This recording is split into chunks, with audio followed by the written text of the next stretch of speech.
His father, Clarence Edmonds, Ed Hemingway, was an outdoorsman who loved hunting and fishing in the northern Michigan woods. From an early age, Ernest shared his father's interests. He also vacationed with his mother on Nantucket Island and heard tales of his seafaring great-grandfather, Alexander Hancock. Much of what Hemingway learned in the early years about the outdoors and nature's lessons became the basis of many of his stories, such as some of the Nick Adams stories and The Old Man and the Sea. Hemingway attended Oak Park and River Forest high schools, where he wrote for the newspaper and the literary magazine and participated in sports such as boxing, swimming, and football. He didn't attend college, but instead began working as a reporter for the Kansas City Star. Later, he also wrote for the Toronto Star and Star Weekly. His early journalistic career profoundly impacted his literary writing style, which was always honed and spare. Experiences and literary achievements. Hemingway was rejected for regular military service in World War I because of a weak left eye. So he drove a Red Cross ambulance in Italy, distributing chocolate to Italian troops. While recuperating from serious wounds in a Red Cross hospital in Milan, Hemingway fell in love with nurse Agnes von Kurowski, who later rejected him as too young.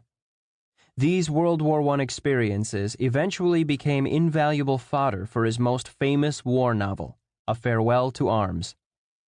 The experiences contributed to many of his war novels' recurring themes: the cruelty and stupidity of war, the greedy materialism and quest for power that cause war, the platitudes and abstractions that glorify war, and the value of enduring whatever must be endured. As a foreign correspondent for the Toronto Star Weekly, Hemingway moved to Paris. Armed with a letter of introduction from Sherwood Anderson to Gertrude Stein, Hemingway established friendships with a number of famous expatriate writers who helped him develop his craft. Hemingway published In Our Time, a collection of short stories, some of them the Nick Adams stories set in Michigan.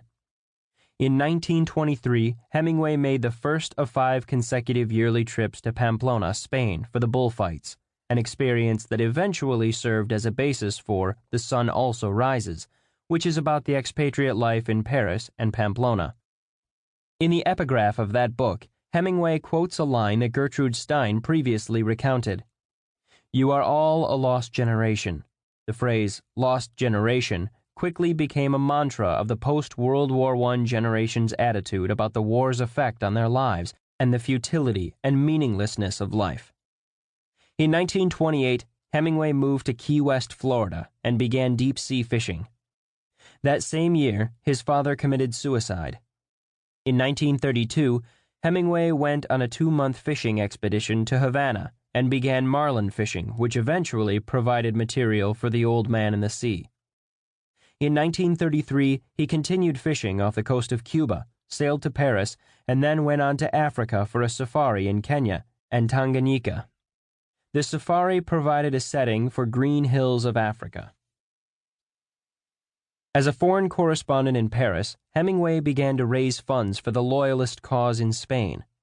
In 1937, he went to Spain as a war correspondent covering the Spanish Civil War, which gave him material for Whom the Bell Tolls, his best-selling novel about an American volunteer and a band of Spanish Loyalist guerrillas.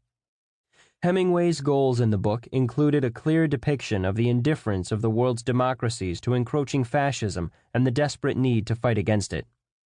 In 1939, Hemingway moved to Finca Vigia, Lookout Farm, a house near Havana, Cuba. When World War II began, he volunteered to serve as a spotter for the U.S. Navy, outfitting his own fishing boat, the Pilar, to hunt for German submarines off the Cuban coast. In 1944, he became a war correspondent for Collier's and covered the war, including the liberation of Paris with the U.S. 4th Infantry Division. Papa Hemingway, as he was dubbed, purportedly liberated the Ritz Hotel in Paris, particularly the bar, just prior to the arrival of Allied troops. After the war, Hemingway married his 4th wife, Mary Welsh, a Time magazine correspondent. Drawing on his World War II experiences, he published Across the River and Into the Trees.